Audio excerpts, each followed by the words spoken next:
Vem aí uma nova safra de resultados das empresas da Bolsa. Quais vão ser os destaques positivos e quem vai decepcionar?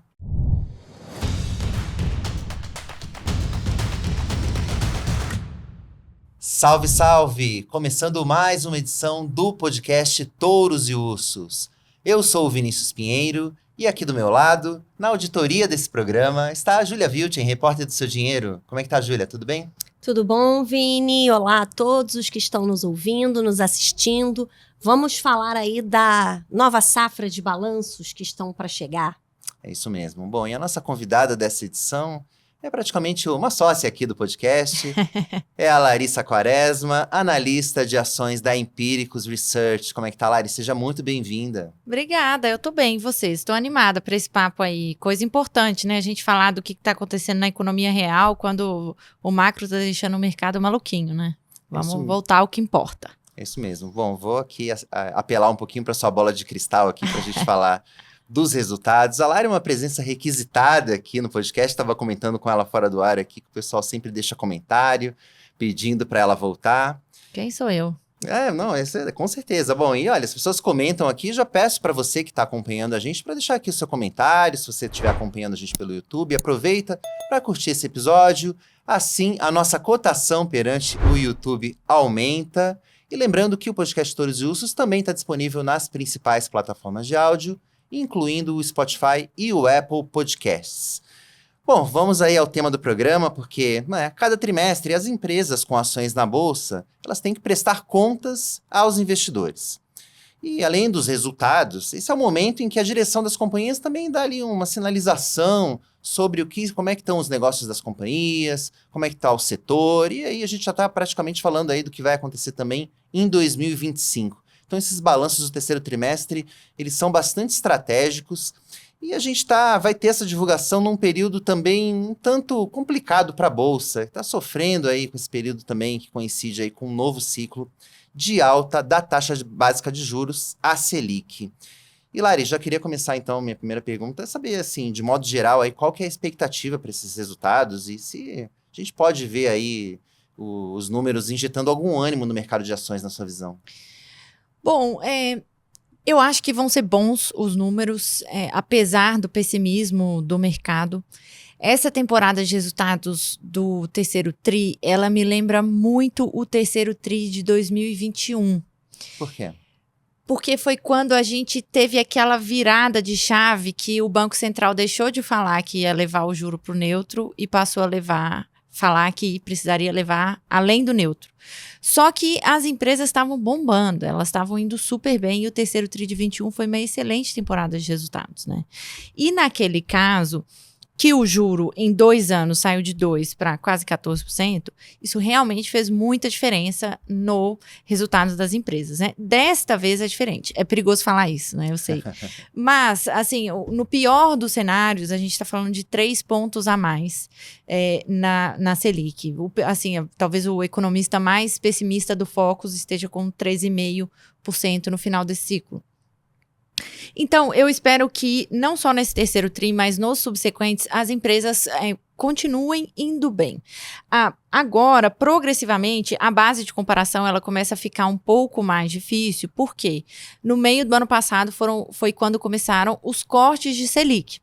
Então, assim, foi quando as empresas tinham feito um dever de casa, elas tinham adequado o balanço delas para diminuir a alavancagem, cortado despesas desnecessárias. Então, elas estavam numa forma muito legal e com a Selic diminuindo ainda. Então, diminuindo mais ainda a despesa financeira e com um impulso ainda sobre a demanda, né, que a queda de juros traz.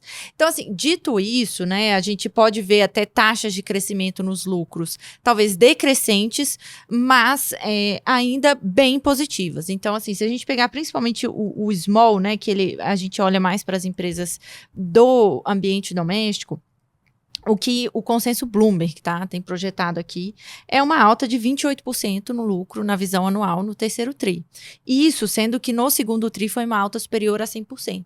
Então, assim, tem a questão da base de comparação, mas acho que deve continuar indo muito bem as empresas. A nossa economia está crescendo forte e é uma coisa espalhada, né? Em diversos setores estão indo super bem. Então, eu acho que, apesar das revisões baixistas que tiveram aí no último mês de setembro, é sempre assim. O mercado fica pessimista, ele vai lá e começa a revisar para baixo as expectativas de lucro, né? E o que mudou na economia real? Né? Essa é a pergunta que eu faço. Em 3 meses, a política monetária, ela demora no mínimo 12 meses para surtir efeito na economia real. Então, eu acho que ainda deve ser muito bom, sim. Então, a gente está vendo, a gente viu essa semana, inclusive, o Ibovespa perder aí os 130 mil pontos, né? A Bolsa brasileira não está indo bem, né? Recentemente, está tendo uma dicotomia, né? Se as empresas não estão indo mal e os resultados do terceiro TRI devem ser positivos, como você está projetando, por que a Bolsa não anda, né? Por que tem essa diferença, essa dicotomia entre o lado da economia real e o lado da Bolsa? Na quarta-feira, na última quarta-feira, eu estava observando o pregão, a gente tem uma tela lá dos analistas, né, que mapeia o mercado inteiro, setor por setor e tal, e olha ação por ação, como que está movimentando. E são raros os pregões em que você vê uma queda forte em todos os setores. Commodity, doméstico, small cap, large cap, é raro você ver isso. E quando você vê isso acontecer, assim, a primeira coisa que veio à minha cabeça foi bater o desespero, sabe? O movimento zen, do zero essa merda. Eu acho que nesses momentos você vê que é a emoção que tá falando, né? Não é a razão. Empresa boa, empresa ruim, empresa que tá indo bem, empresa que tá indo mal, pouco alavancada, muito alavancada. Não tem diferenciação, a correlação é 1. Então, por quê? Né, veio essa aversão a risco tão grande.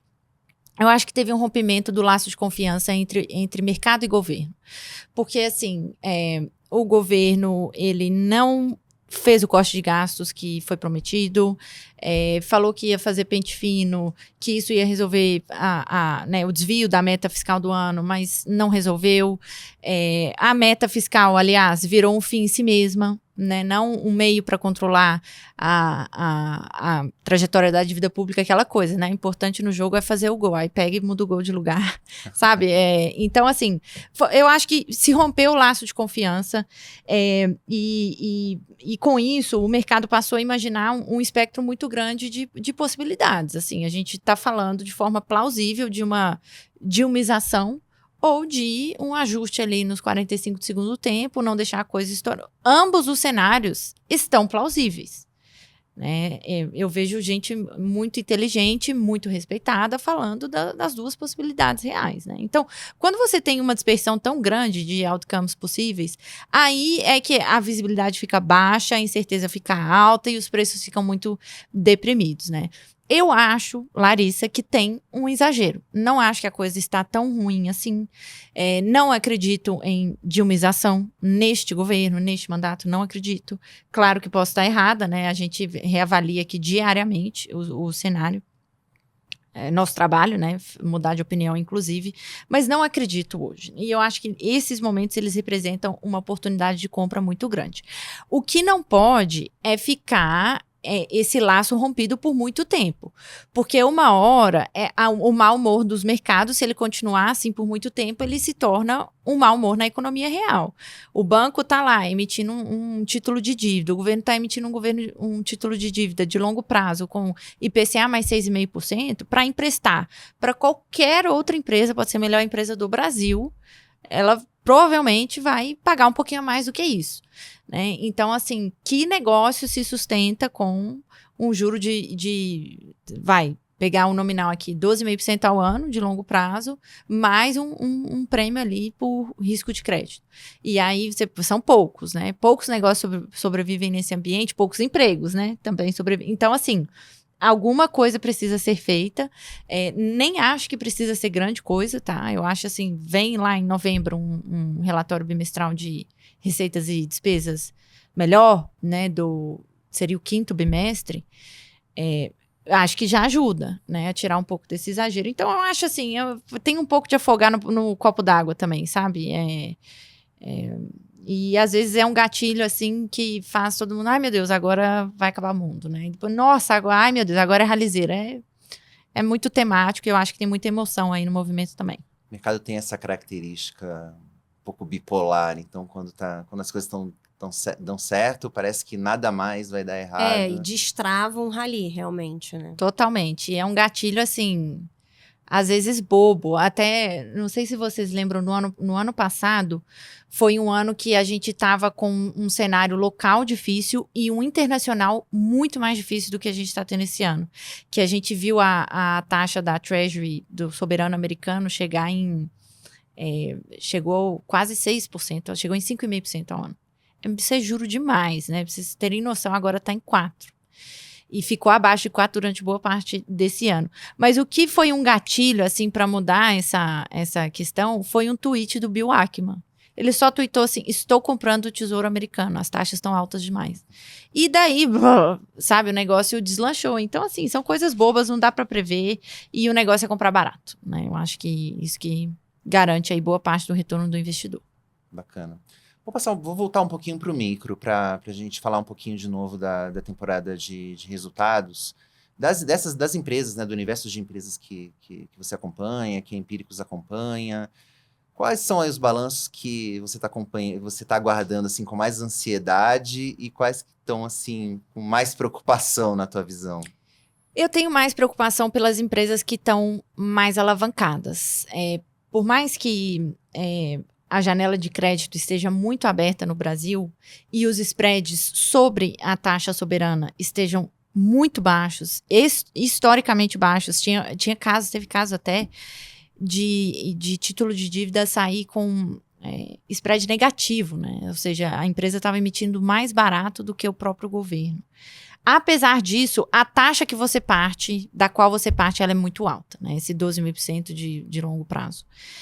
Então, eu me preocupo pelas empresas alavancadas e um pouco também pelas empresas de commodity nesse terceiro tri, principalmente as commodities metálicas que apanharam demais nesse ano. Vamos lembrar que esse rally da China, né, que o mercado se animou pela possibilidade de vir estímulo, foi no finalzinho de setembro. Então, no finalzinho ali do terceiro tri. Então, as commodities metálicas passaram boa parte do trimestre com queda de 20% no ano, né? Tirando essas, eu acho que quase todo o resto deve ir super bem. Então, assim, o que está no mercado doméstico, eu acho que as empresas de energia devem ir bem. Teve bandeira vermelha de energia, né? Vamos lembrar, no último mês do trimestre. Então, assim, acho que Equatorial deve surfar isso, até Eletrobras um pouco, vendendo energia mais cara. Falando um pouco aqui de varejo, eu acho que Mercado Livre deve continuar sendo um espetáculo. E aqui, uma menos consensual, Localiza, que teve um segundo trimestre muito ruim, né? Foi muito ruim mesmo. A ação desabou no dia e eu acho que o pior ficou para trás. Então, acho que não vai ser um resultado espetacular, aquele ROI de 20%, né? Mas eu acho que a gente pode começar a ver, a partir desse terceiro tri, uma evolução gradual e bem bacana. E aí tem as financeiras, principalmente Porto Seguro e Itaú, que eu acho que devem continuar indo super bem também. Banco, né? Faça chuva, faça sol. Faça chuva, mas banco que executa bem, né? Não qualquer banco. Teve uma diferenciação aí nos últimos trimestres. Isso aí. E tendo em vista aí essa dicotomia que a gente falou aqui, né? Entre os resultados das empresas e como a bolsa está se saindo. Vale a pena ter bolsa hoje? E quais ações você recomenda? São essas que você está animada? Tem alguma outra? Qual é o seu tweet? Vai dando uma de Bill Ackman aqui. Qual vai ser? Agora que o Twitter voltou? Cara, assim, tweet é um negócio muito engraçado, né? Porque as frases de efeito, elas são muito impactantes, mas dependendo de como a gente fala, a gente precisa tomar muito cuidado, né? Porque a pessoa, ela leva para um extremo. Então, assim, agora o meu tweet seria, é hora de comprar, né? É hora de ir às compras dentro da sua alocação estrutural, de bolsa, dentro do que você tolera de risco. E nesse momento, principalmente para quem tem paciência, porque a gente não sabe quando que essa aversão a risco extrema, esse sentimento de desconfiança e incerteza vai passar. para que você comece a ganhar dinheiro com bolsa, esse sentimento ele não pode estar predominante como ele está hoje, mas quando ele não tiver, aí já não está mais a 130 mil pontos, né? Então, eu acho que quando o cenário é nebuloso, as coisas começam a ficar bem atrativas e compre, né? O índice preço-lucro da Bolsa está em 9 vezes, como eu falei no início, um dígito, né? Empresas maravilhosas né, oferecendo essa possibilidade de serem compradas abaixo de 10 vezes lucro. E quando eu falo maravilhosas, é assim, empresa que já é rentável hoje, que tem oportunidade de alocar um capital mantendo uma rentabilidade tão boa quanto ou maior, e você com crescimento de lucro à frente, no curto e no longo prazo, e você pode comprar 7, 8 vezes lucro, né? Então, assim, eu trouxe 2 aqui, poderiam ser várias outras, mas eu queria destacar Porto Seguro e Prio. Eu acho que ambas estão num ponto de entrada legal. Prio é uma empresa que ainda gera muita rentabilidade, mesmo com o petróleo abaixo de $70, e está 7 vezes lucro em 2025. Está com 2 ativos novos para entrar em produção. Então, assim, eu acho que é uma oportunidade bacana. E Porto Seguro, que já está com um ROI acima de 20% e deve expandir esse ROI, expandir lucro com as novas verticais de saúde, principalmente, e a vertical de banking, que estão só começando. Então, assim, e outra coisa, né? 8 vezes lucro em 2025. Então, assim, a proposição de risco-retorno em alguns nomes, ela é extraordinária, entendeu? Ela é extraordinária. Só que ela tá assim, faz tempo, em vários casos, né? Então tem que ter paciência. O melhor que a gente consegue fazer agora é comprar boas empresas a preços atrativos. Você falou de Porto e a gente também comentou aqui sobre impactos de alta da Selic.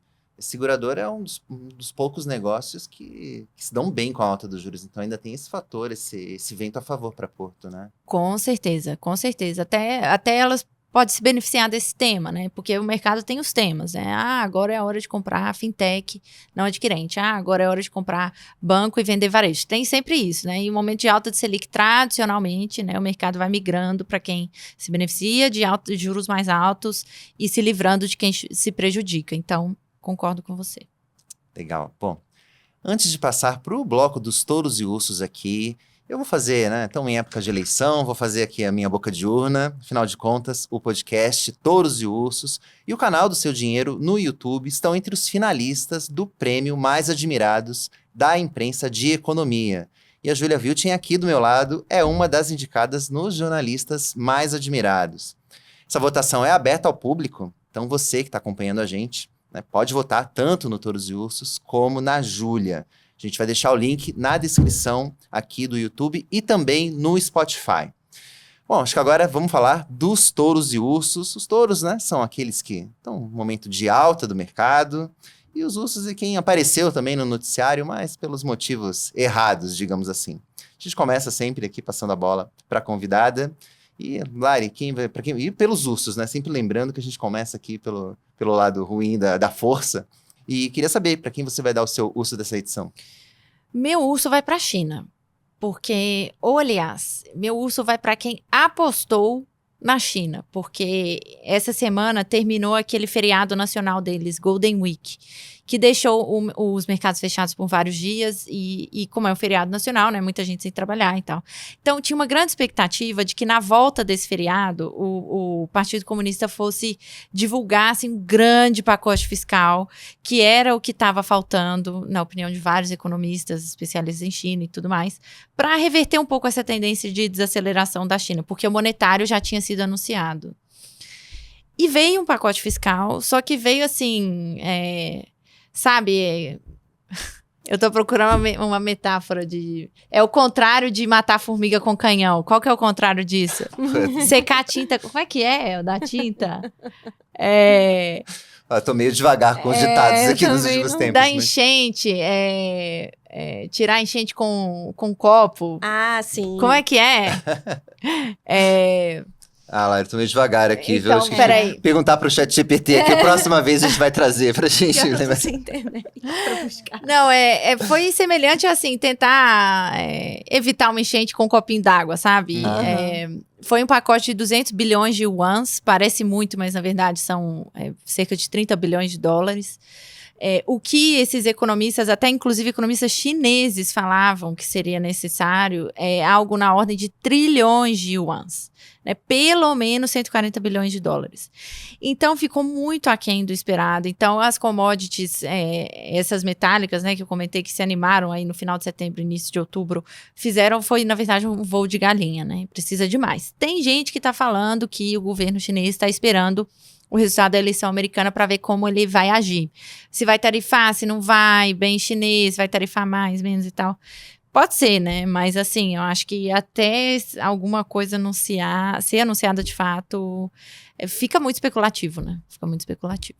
Essa recuperação dos ativos chineses, para usar aqui também uma metáfora, foi um voo de galinha. Então acabou ajudando aqui um pouco até as ações da Vale aqui, mas realmente vamos esperar para ver. Mas a China talvez seja esse o grande ponto de interrogação aí da economia global. Mas ela foi touro, inclusive, aqui. Foi touro recentemente. Algumas edições atrás justamente pelo pacote monetário agora, enfim. Mas essa é a dinâmica do programa aqui. O touro de hoje pode ser o urso de amanhã e vice-versa. Não só do programa, do mercado também, né? Da vida, né? Da vida. Exato. E para você, Júlia, quem é o urso deste momento? Justamente aconteceu isso com o meu urso, né? O meu urso da semana foi há 3 semanas, né? 3 programas atrás, foi o touro. Eu escolhi a Moove, né? A subsidiária da Cosan, que ia divulgar nessa semana, estava para fazer um IPO na Bolsa de Valores de Nova York, a NYSE, ia divulgar nessa semana o preço, né, do IPO, e justamente foi o touro aqui 3 semanas atrás, porque finalmente ia quebrar esse jejum de 3 anos sem IPOs de empresas brasileiras, mas nessa semana a Cosan, na verdade, divulgou um comunicado anunciando que desistiu de fazer essa oferta pública inicial da sua subsidiária, pelo menos nesse momento, alegando somente, né, sem grandes explicações, alegando só uma situação adversa de mercado, né? Não explicou muito aí o porquê da desistência e nem deixou claro se essa oferta deve ser retomada num futuro aí próximo, mas desistiu aí de vender aí uma parte da sua subsidiária, que era algo muito aguardado, né, pelo mercado. As subsidiárias da Cosan que ainda não são abertas em bolsa, né, o mercado aguarda muito que esses IPOs sejam feitos justamente até para destravar valor da própria Cosan, né, que dentro da Cosan essas empresas estariam aí subavaliadas, mas pelo menos com a Moove não vai ser dessa vez. E teve reportagens até dando conta, né, de que o motivo por trás, né, as razões aí de bastidores, né, de não estar, da desistência, né, desse IPO, é que realmente os fundos que tinham topado entrar para comprar nessa oferta acabaram meio que vetando justamente entrarem nesse IPO porque não queriam se expor mais a Brasil, né? Não queriam se expor demais à economia brasileira.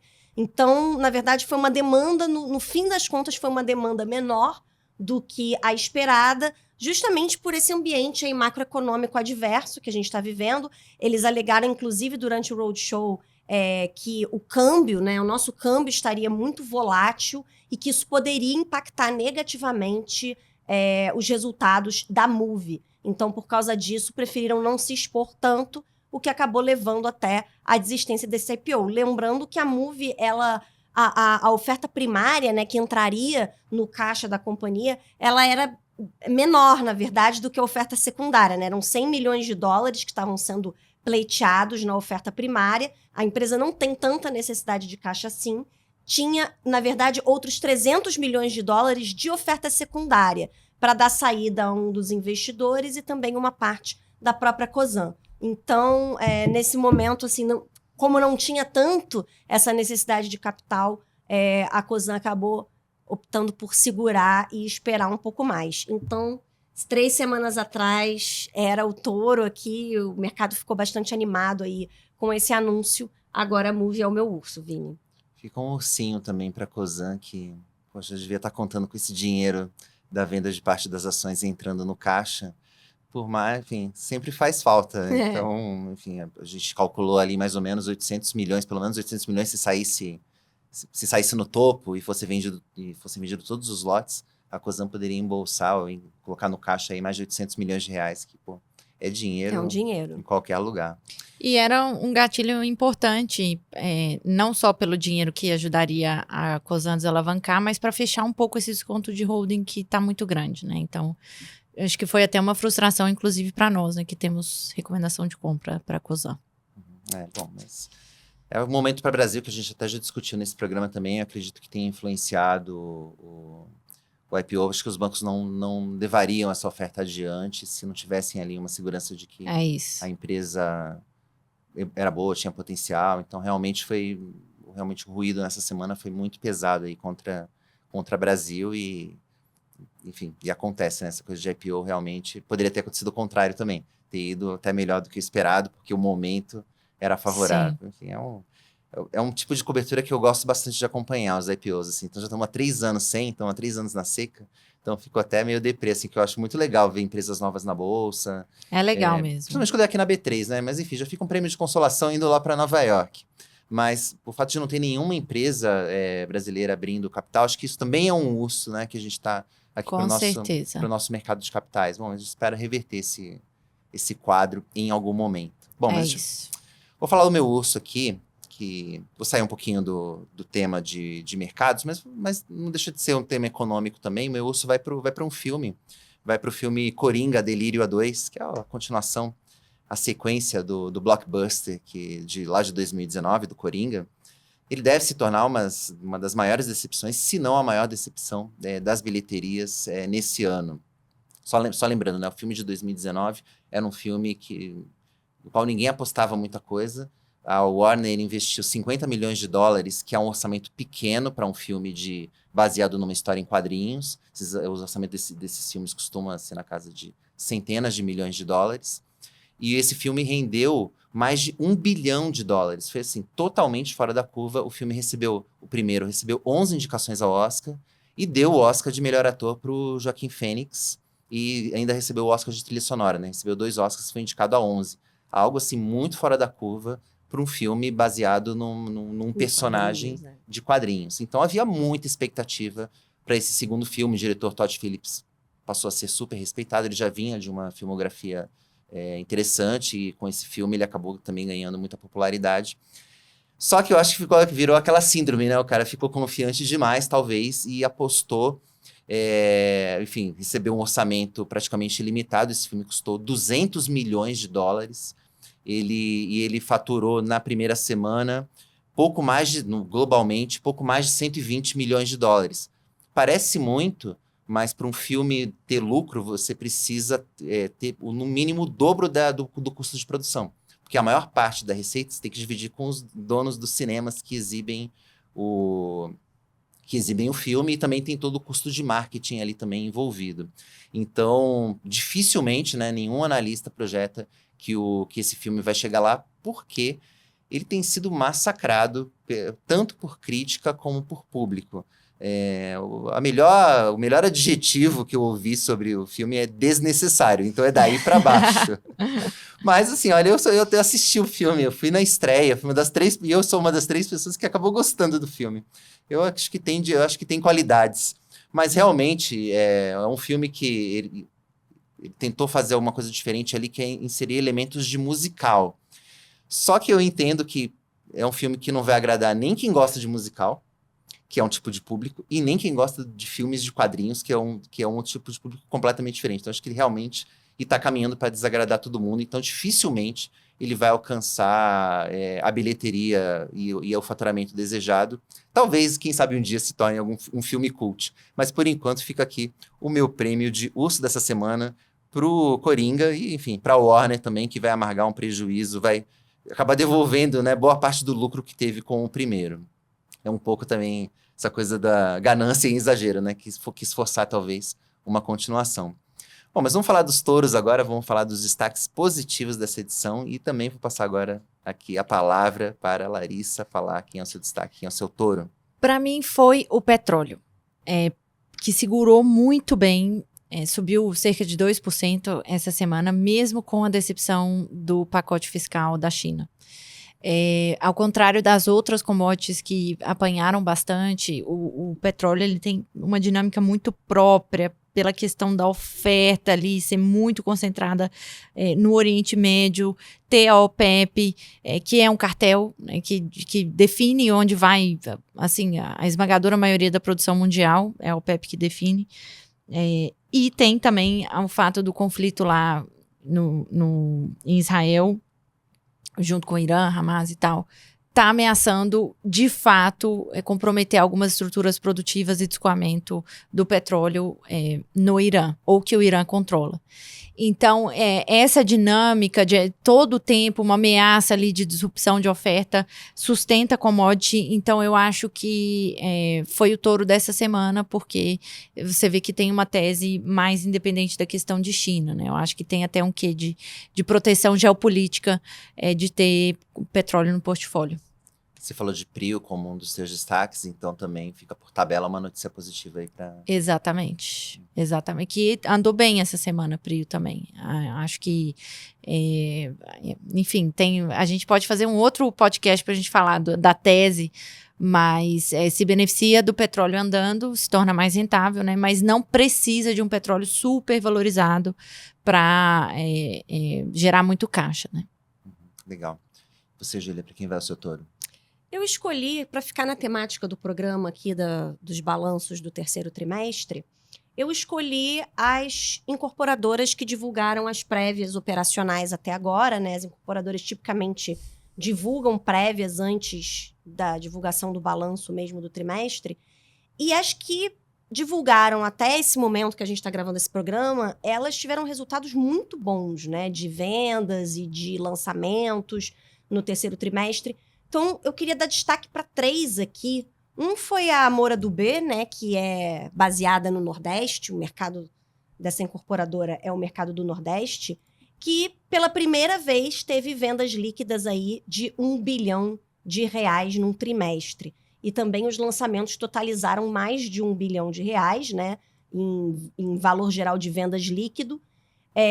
E as vendas mais que dobraram em relação ao terceiro trimestre do ano passado, e os lançamentos mais que triplicaram em relação ao terceiro trimestre do ano passado. Então, assim, foi a melhor prévia da história da companhia.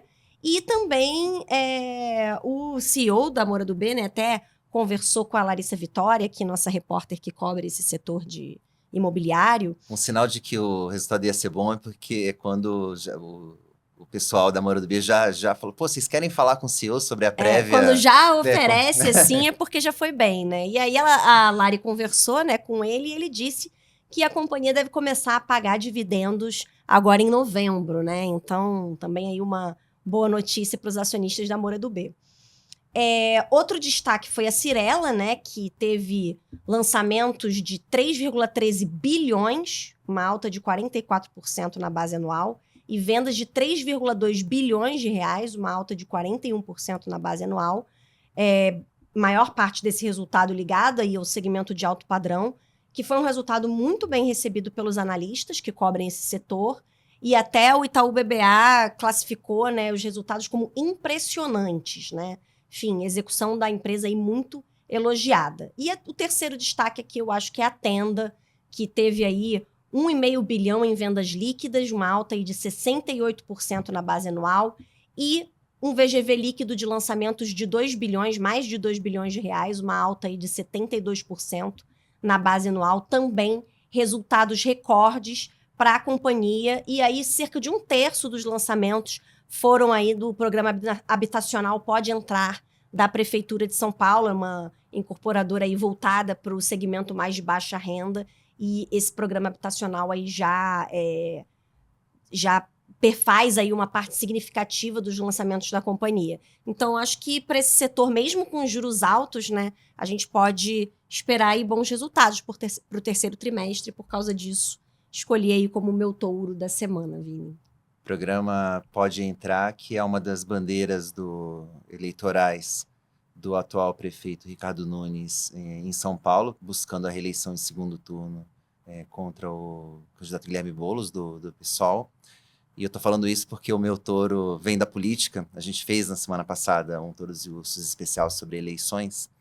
E para representar um pouco aqui o que foi esse primeiro turno, eu vou dar o meu prêmio aqui de touro para o Eduardo Paes, né, prefeito reeleito do Rio de Janeiro, pedindo licença para a Júlia aqui, para falar aqui do prefeito do Rio de Janeiro. O Eduardo Paes foi reeleito com autoridade, com 61% dos votos válidos. Quer dizer, não só ganhou no primeiro turno, como ganhou com bastante folga. Ele vai para o 4º mandato como prefeito do Rio de Janeiro, se não me engano, o primeiro a alcançar, a governar o município por 4 mandatos. Quer dizer, então já é bastante representativa aí a história do Eduardo Paes na cidade do Rio de Janeiro, gostem ou não dele, mas... Então, para mim, o Eduardo Paes simboliza o que foi o primeiro turno, que foi essa vitória do centro nessas eleições. Ele disputou contra o candidato apoiado pelo ex-presidente Jair Bolsonaro, o Alexandre Ramagem, então venceu o Bolsonaro no berço político dele, então é bastante representativo. E o Eduardo Paes ele foi apoiado pelo presidente Lula, ele inclusive agradeceu o Lula no discurso lá da vitória, mas eu até entendo que esse apoio não foi tão determinante para a vitória. Eu acho que o Eduardo Paes ele tem laços realmente bastante fortes com os eleitores da cidade do Rio de Janeiro. Então, eu entendo que a vitória do Eduardo Paes também é uma vitória da política, porque o Eduardo Paes é um político muito clássico, né, daquele que a gente se acostumou, né, quando a gente se acostumou a ver, assim, né, tem aquela esperteza, aquela malemolência, digamos assim, né, que já é bem conhecido. É um cara que sabe se articular muito bem ali dos dois lados, sabe como adaptar o seu discurso. Tanto que ele está no PSD hoje, que é o partido do Gilberto Kassab, né, que ocupou o espaço do antigo do PMDB, que é aquele que ocupa, está sempre com um pé em cada canoa. Então, vou dar aqui, acho que tem muita, né, que a gente tem que esperar o resultado do segundo turno para saber como é que as peças vão se alinhar para as eleições, né, para o que vai acontecer daqui a 2 anos nas eleições de 2026. Ainda tem coisa para acontecer. Acho que o resultado aqui de São Paulo é bastante importante para saber como é que a esquerda termina, que se o Boulos consegue uma virada aqui, a esquerda acho que se fortalece. Então a gente tem que esperar para ver. Não é o cenário base, né? Acho que tudo indica que o Nunes vai se reeleger aqui. Mas, de toda maneira, né, como fechamento aqui do primeiro turno, entendo aqui que o Paes aqui representa bem, e vou passar aqui o meu touro desta edição para ele. Mas eu queria também, só para encerrar aqui o nosso bloco aqui, dar um touro aleatório mesmo, porque ele vai para o Ronaldinho Gaúcho, uma notícia que eu me deparei com ela pouco antes de vir gravar o podcast, e eu falei, eu não posso deixar isso aqui de fora do programa de jeito nenhum. O Ronaldinho ele virou notícia nos gramados aqui da economia. Por quê? Né? Ele foi o ex-craque do Barcelona e da seleção brasileira. Ele acabou virando sócio de um time de futebol lá nos Estados Unidos, do qual eu nunca tinha ouvido falar, que se chama Greenville Triumph. Que é enfim, eu mal conheço a liga de futebol dos Estados Unidos, muito menos esse time. Pelo que eu vi, é um time aparentemente da terceira divisão dos Estados Unidos, que já não é um país assim, digamos, com tradição. Com grande tradição no futebol. Gente, foi muito engraçado. Mas o mais incrível nem é por isso que ele está aqui. É porque, de alguma maneira, que eu também não consegui entender, e eu peço aí, se alguém estiver assistindo e puder comentar, deixar aqui nos comentários, a gente vai ver, porque eu não consegui, nenhuma das matérias que eu li, conseguiu me explicar o que ele estava fazendo no pregão, né, no pregão Viva Voz, na sede da Bolsa de Nova York, da New York Stock Exchange, da NYSE. Ele foi lá tocar o sino que simboliza o encerramento do pregão na Bolsa de Nova York. Eu achei isso sensacional, né? Então, assim, acho que não tem mais lugar onde você não possa encontrar o Ronaldinho Gaúcho, assim. Então, achei sensacional. Ele é realmente, né, coroado aqui, o rei do rolê aleatório. Então, leva também aqui um touro aleatório dessa edição. Muito bom. Bom, pessoal, com isso a gente pode colocar aí, né, fazer um apito final nessa edição do podcast Touros e Ursos. Claro, queria agradecer aqui mais uma vez a presença da Larissa Quaresma. Eu que agradeço. Analista de ações da Empíricos Research, sócia do Touros e Ursos. Valeu pela presença, Lari. Vou te chamar aqui de novo para a gente comentar aí depois, como foram os resultados, vai sair banco e tudo mais. Bora. Então é sempre importante aqui pra gente informar aqui a galera que acompanha a gente. Estarei de volta. É isso aí. Júlia, e nessa semana tem episódio novo da Dinheirista? Sim, tem episódio novo da Dinheirista, lá no YouTube do Seu Dinheiro, e também no seudinheiro.com, que sai na coluna também da Dinheirista no fim de semana. É isso aí. Bom, então já aproveita aí e segue o canal do Seu Dinheiro para receber as nossas notificações e acessa o seudinheiro.com para ficar por dentro de tudo o que mexe com os seus investimentos. Aquele abraço e até a próxima!